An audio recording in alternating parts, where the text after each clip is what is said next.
dead inside the Washington, D.C. Beltway, but trust me that Richmond, Virginia, think about it, Richmond, Virginia, is today an epicenter of the political universe, capital of the Commonwealth of Virginia, and the place where everyone is either trying to figure out what happened with Eric Cantor being blown out in his Republican primary Tuesday night, who this new guy really is, and whether or not this is nothing more than simple magic, another wave of the wand, reveal it's all just a dream. Had to be a nightmare to field calls from voters this morning at WRVA Radio in Richmond, Virginia. A welcome storm to be sure. It means ratings are good. And joining us at midpoint is the host of the morning show and the program director, Jimmy Barrett, joins us. Hey, Jimmy, thanks for taking a couple minutes. Well, thanks for talking to me. Pleasure to be with you. Jimmy, how was it this morning? Because obviously everybody knows morning radio. You get in there, you're ready, you know what's coming up, but you never quite really know what's happening. How was the phone explosion today? I think people were definitely energized, maybe a little bit shocked. Heck, I think Dave Brat called it miraculous. So to say everybody's a little bit surprised would be a little bit of an understatement. What was the general tone of people? Because certainly with the size of the victory that this was, you'd have to imagine that everybody was happy about it. And you had very little detractors saying, gee, we're sorry that Mr. Cantor's gone.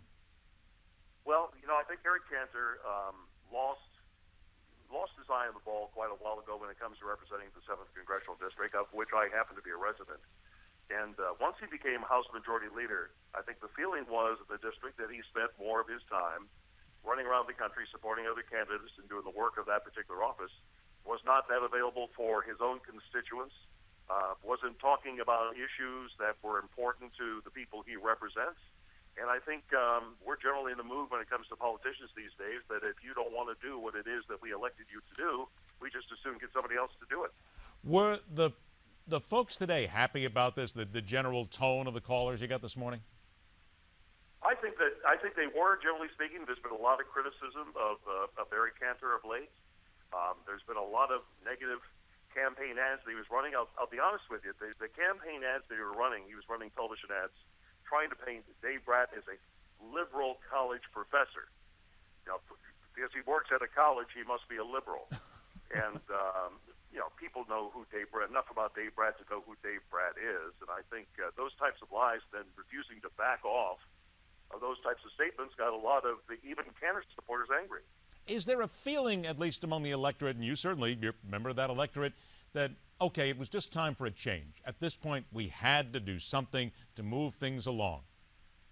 You know, I think it was a combination of factors. I think you had people energized to come out and vote against Eric Cantor. It's an open primary in Virginia, so I'm sure there were more than a few Democrats who would love to see Eric Cantor out of the 7th District who came out and voted in favor of Dave Brat, thinking that maybe that'll upset the apple cart, and because now there is going to be a Democrat running in the fall.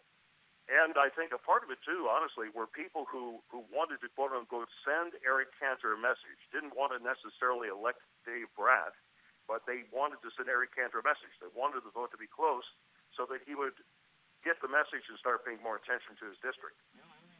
Seconds left here, but you just said something that an earlier guest said was not the case, that really Dave Brat may be a very qualified candidate, but at this point in time, anybody would have been good, just move on? No, I don't think it's that at all. I think that Dave Brat message did resonate with the very conservative voters, and the 7th District is a very conservative district. He managed to hone in on an issue that people are having a real issue with, and that is the whole DREAM Act, illegal alien issue. I don't think it was as much about that issue as it just was the missteps of the Cantor campaign. But Dave Brat did seize upon some pretty important issues to these voters, and he just hammered those home, even though he had less than $200,000 to spend on campaign ads. And he comes up the winner. Jimmy Barrett, WRVA Radio. Thanks for joining us, Jimmy. Good luck in the morning shows. Thank you. My pleasure. All right. Take care. They will be talking about this for a long time to come. It's coming down to missteps and miscalculations. Don't miscalculate. We're right back here on Midpoint, where every day we question everything.